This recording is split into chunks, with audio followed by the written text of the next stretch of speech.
வணக்கம், இது உங்கள் கட்ரல் எளிது. இன்னைக்கு நம்ம இந்த வீடியோவில் குரூப் 3ல லெட்டர் ஜி தான் பார்க்க போகிறோம். லெட்டர் ஜியோட சவுண்ட் க. இதுதான் லெட்டர் ஜியோட சவுண்ட்.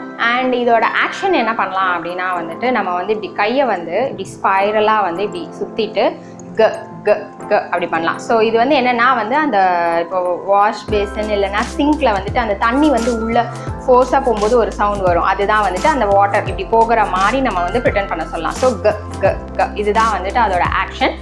இந்த ஆக்ஷனோட சாங்கோட லிங்க் நான் டிஸ்கிரிப்ஷன் பாக்ஸில் கொடுக்குறேன், நீங்கள் செக் பண்ணிக்கோங்க.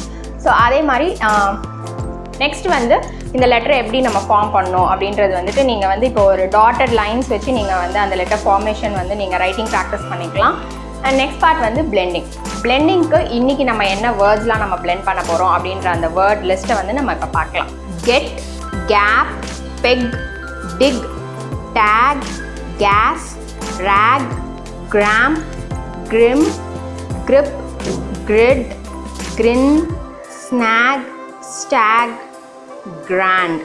இந்த லெட்டருக்குரிய வேர்ட்ஸ், கரஸ்பாண்டிங் வேர்ட்ஸ் என்னென்னு பார்த்தோன்னா கொரில்லா, அப்புறம் கிரேப்ஸ், கிளாஸ், இந்த மாதிரி வேர்ட்ஸ் எல்லாம் இட் ஸ்டார்ட்ஸ் வித் க. ஸோ ரீடிங் ப்ராக்டிஸ் பண்ணும்போது சைட் பை சைட் நீங்கள் ரைட்டிங்கும் ப்ராக்டிஸ் பண்ணலாம். அதுதான் செக்மெண்டிங். ஸோ நீங்கள் டிக்டேஷன் மாதிரி கொடுக்கலாம். டிக்டேஷன் ஏற்கனவே நம்ம என்னெல்லாம் வேர்ட்ஸ் நம்ம இது வரைக்கும் ப்ராக்டிஸ் பண்ணியிருக்கோமோ அதெல்லாமும் நீங்கள் டெய்லி சும்மா ஒரு 10 வேர்ட்ஸ் கிட்ட டிக்டேஷன் கொடுத்தா போதும்.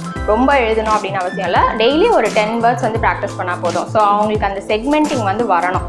ஸோ ஒவ்வொரு வேர்ட்லேயும் அந்த சவுண்டை ஐடென்டிஃபை பண்ண தெரிஞ்சிட்டாங்கன்னா ஈஸியாக எழுதிடுவாங்க. இந்த வீடியோ உங்களுக்கு பிடிச்சிருந்ததுன்னா லைக் பண்ணுங்கள், ஷேர் பண்ணுங்கள் அண்ட் சப்ஸ்கிரைப் பண்ணுங்கள். அண்ட் கூடவே பெல் பட்டன் கிளிக் பண்ணுங்கள். ஸோ தட் என்னோட வீடியோஸ் எல்லாம் நீங்கள் மிஸ் பண்ணாமல் பார்க்கலாம். நன்றி, வணக்கம்.